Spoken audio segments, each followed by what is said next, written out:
यह पार्थिव पंचभूतों से बना स्थूल शरीर आत्मा नहीं है। इंद्रियों के अधिष्ठाता देवता, प्राण, वायु, जल और अग्नि ये भी आत्मा नहीं है।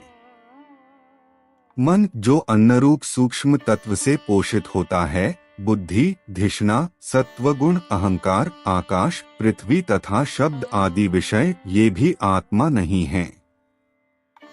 अर्थात जो कुछ भी जड़, परिवर्तनशील और प्रकृति के अंतर्गत है, वह आत्मा नहीं है।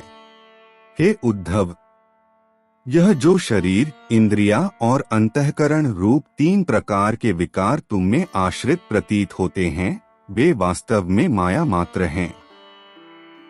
क्योंकि ये न तो प्रारंभ में थे और न ही अंत में रहेंगे, केवल बीच में ही इनका अनुभव होता है। इसलिए इन विकारों का जन्म, वृद्धि या विनाश होने पर भी तुम्हारे वास्तविक स्वरूप आत्मा में न कोई वृद्धि होती है, न ही कोई हानि। जो वस्तु आदि और अंत में नहीं होती, वह बीच में भी वास्तव में अस्तित्व नहीं रखती, केवल उसका आधार आत्मा ही सदा एक समान रहता है।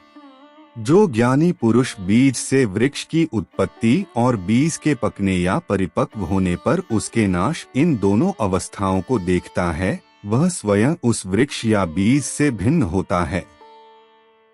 उसी प्रकार शरीर के जन्म, वृद्धि और नाश, इन सभी परिवर्तनों का जो दृष्टा, साक्षी है, वह आत्मा शरीर से पूर्णतः अलग है। जब तक सभी प्राणियों में मेरे, ईश्वर के स्वरूप का अनुभव स्वतः नहीं हो जाता, तब तक वाणी, मन और शरीर की क्रियाओं द्वारा इन तीनों के माध्यम से मेरी उपासना करनी चाहिए।